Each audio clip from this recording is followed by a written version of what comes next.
menuangkan secangkir kopi panas di kepalanya. Orang-orang di sekitarnya kaget. Wanita cantik ini tidak berani berkata apa-apa. Dia mengeringkan rambutnya dan mengganti pakaiannya.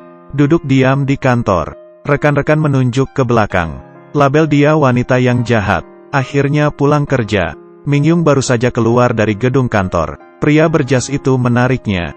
Pria berjas, mengapa kamu tidak menjawab telepon? Sepertinya mereka merupakan pasangan. Tapi mereka tidak sesederhana itu. Benar saja, Mingyung berpikir bahwa dia penipu. Bersikeras putus. Dia pergi dengan cepat. Telepon itu berbunyi. Dia mengeluarkan telepon untuk melihat. Mingyung kaget. Jika dia ingin putus, dia akan mati. Pria berjas, apakah kamu mau menjadi Sun Yin dari Korea Selatan? Saat ini, Audi putih perlahan berhenti. Pria berjas itu memberi isyarat untuk masuk ke Mingyung. Tapi saat di jalan, pria berjas itu disalib oleh seseorang. Tiba-tiba dia marah-marah. Pria berjas, bajingan, selamat tinggal BMW-ku. Pria berjas itu mulai berbicara tentang cinta setelah marah-marah.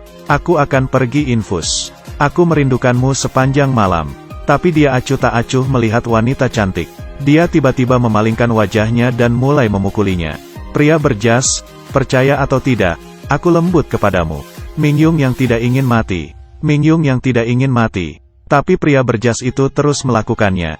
Ketika mobil itu datang ke gang, dia menganggap Mingyung sebagai anjing. Tinju demi tinju, memukulinya seperti babi. Cintanya rusak, mengingat ribuan sumpah yang pria berjas itu pernah berikan. Mingyung menertawakan dirinya sendiri. Juga didiagnosis oleh psikolog sebagai gangguan stres traumatik. Masuk akal bahwa kondisinya cukup buruk. Dia tidak berharap bahwa akan ada seorang pria yang bertemu dengannya. Ternyata menjadi dewa pembusukan. Dia ketinggalan halte dengan naik bus saat hujan. Dia akhirnya menemukan payung itu, tapi rusak. Datanglah ke Huazi, basah kuyup. Kemudian saat dia berjalan, tersandung kakinya sendiri. Dia meminta Mingyung untuk menendang sandalnya. Tapi tidak diduga, tendangan itu benar-benar keterlaluan. Memasuki gedung, payungnya rusak lagi. Jarinya pun tergores. Pria itu lalu melihat Mingyung. Dipukul oleh Mingyung. Dia merasa sangat tidak kompeten. Hampir memukul sampai tangannya hampir patah. Pergi ke toko serba ada untuk makan malam. Tapi di dalamnya tidak ada bumbunya. Dia meminta Suyon untuk mengganti mie itu. Wioh, bagaimana bisa mie itu tidak memiliki bumbu? Suyon yang ketakutan matanya semakin membesar. Memperingatkan Wioh bahwa dia akan menelepon polisi jika dia tidak pergi. Mengambil mie itu kembali. Wioh minum dengan mengeluh. Mungkin makan terlalu cepat. Berjalan belum sampai rumah. Dia merasa perutnya sakit. Sudah hampir keluar. Wioh berjalan dengan aneh. Dia hanya ingin pergi ke toilet saat ini. Bibi itu menariknya dan menanyakan apakah dia sudah makan. Makan apa? Wioh mendorong bibi itu untuk ke toilet. Tidak memiliki waktu untuk menjawab sama sekali. Dia tidak menyangka saat membuka pintu. Ayahnya ada di dalam toilet itu. Paman, tunggu. Tapi dia benar-benar sudah tidak kuat. Tapi paman juga hampir meledak. Terus mendorong dan memarahi anak tidak berbakti ini. Tiba-tiba Wioh merasa.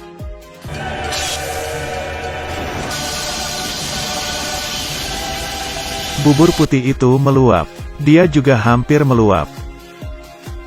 Bibi itu menggosok celananya. Sambil mengeluh paman tidak peduli dengan putranya. Memandang Wioh seperti gelandangan. Sebenarnya dia merupakan anggota polisi kriminal. Dijuluki anjing gila. Beberapa bulan yang lalu dia menangkap 2 penjahat. Pergi ke klub untuk menangkap gangster terkenal.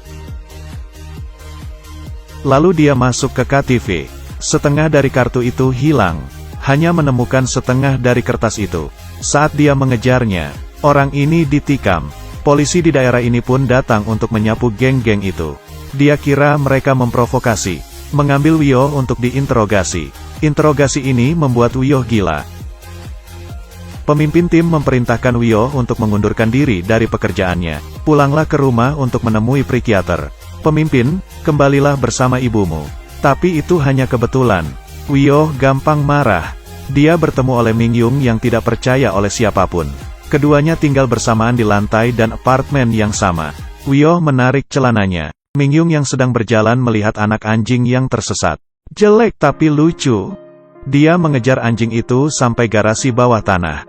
Dia merasa pembunuh ada di belakangnya. Ini benar-benar jalan yang sempit. Mingyung berpikir bahwa Wioh bukan pria baik. Wioh berpikir bahwa Mingyung masih berada dalam halusinasi. Dua orang gila saling menunjuk dan berteriak satu sama lain. Pada akhirnya Mingyung lebih pintar. Dia melompat-lompat di mobil Wioh, mulai menari. Dibutuhkan setidaknya 200 untuk memperbaiki catnya. Wioh ingin sekali membunuh gadis itu saat ini. Keduanya pergi ke kantor polisi. Kesalahpahaman akhirnya diselesaikan. Tapi Mingyung tetap bersikeras dan menolak mengganti kerugian Wioh. Mingyung, aku hanya bermain-main. Wioh ditahan oleh pemimpin timnya. Bukankah kamu terlihat lebih kaya? Wioh, bisakah kamu lebih baik daripada Sun Yining? Kalian bisa menebak. Mingyung mengalami sebuah krisis. Tamparan demi tamparan. Wioh, aku menggunakan kameraku untuk memotretmu, haha. Dia membuang ponsel Wioh. Ada begitu banyak orang mesum di Korea. Suyeon tidak masuk pada shift malam itu. Dalam perjalanan pulang dia melihat pemandangan yang membuat mata pedas. Saat ini terjadi, ketiga wanita ini datang dari komite properti komunitas. Semuanya gila. Jika tidak cepat-cepat menangkap orang mesum itu, pasti akan mempengaruhi harga perumahan. Mengenali bahwa Wioh adalah seorang polisi, mereka mengorganisir tim semalaman untuk mengantar Suyeon pulang.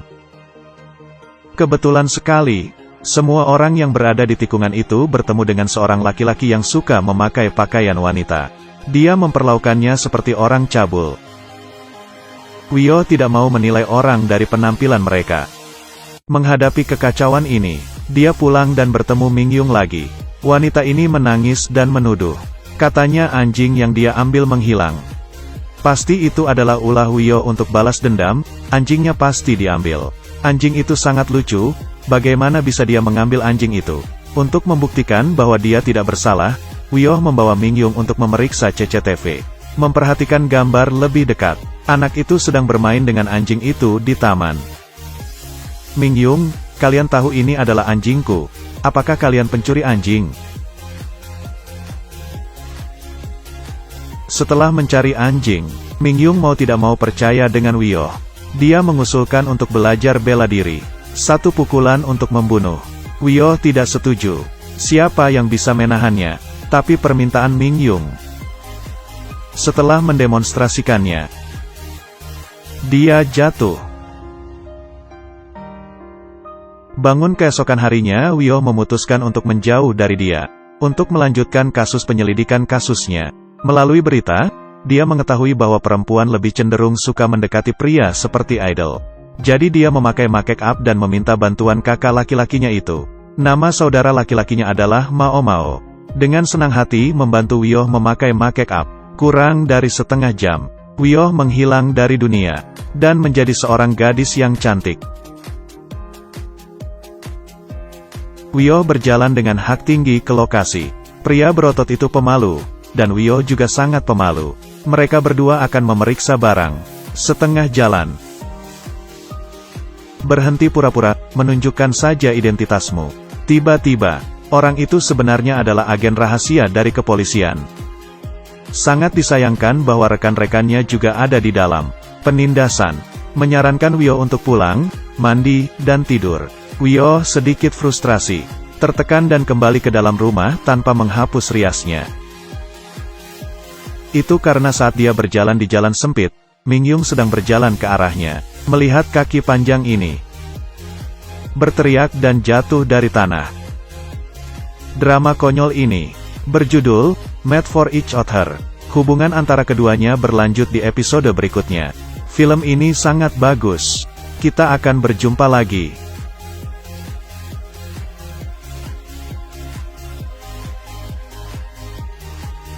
Wioh, tidak ada baterai. Kamu akan menyia-nyiakan riasanku.